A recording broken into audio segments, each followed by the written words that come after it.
People don't throw wedding parties when ghosts are still roaming the halls, but in New Orleans, the living and the dead drink from the same cup.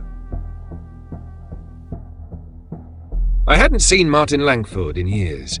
He was a cold-blooded real estate baron who smiled like he was always closing a deal. So when I got a handwritten invite to his wedding, I knew two things. One, he was in trouble. Two, he wanted it buried in champagne. The party was at his Garden District mansion. Old wood, old ghosts, and too much perfume. I showed up in black.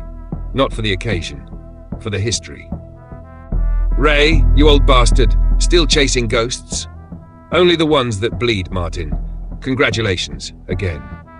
She's young, radiant. Don't judge me. I'm not judging, I'm observing. There's a difference. Eloise, the sister of Martin's first wife. She was young, sharp-tongued, and always watching. Now she was cold on the marble floor. The cops whispered poison, but the room screamed motive. Martin's first wife had died mysteriously a year ago. Eloise had moved in after, stayed. Too long. They said it was kindness. I said it was cover. Everyone was in black the next day. Some in mourning, others in self-defense. Autopsy came back.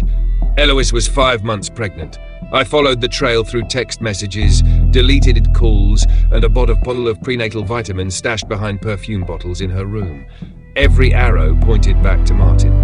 The twist, she wasn't blackmailing him. She loved him.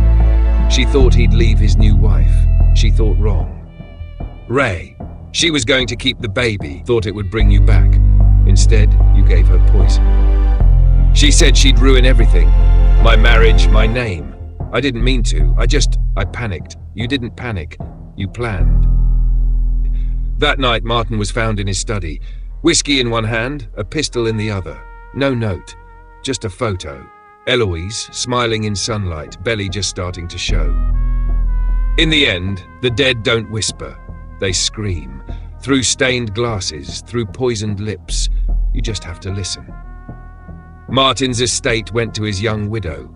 The child that could have changed everything was buried with its mother. And me? I lit a cigarette, stared out at the storm, and waited for the next ghost to knock on my door.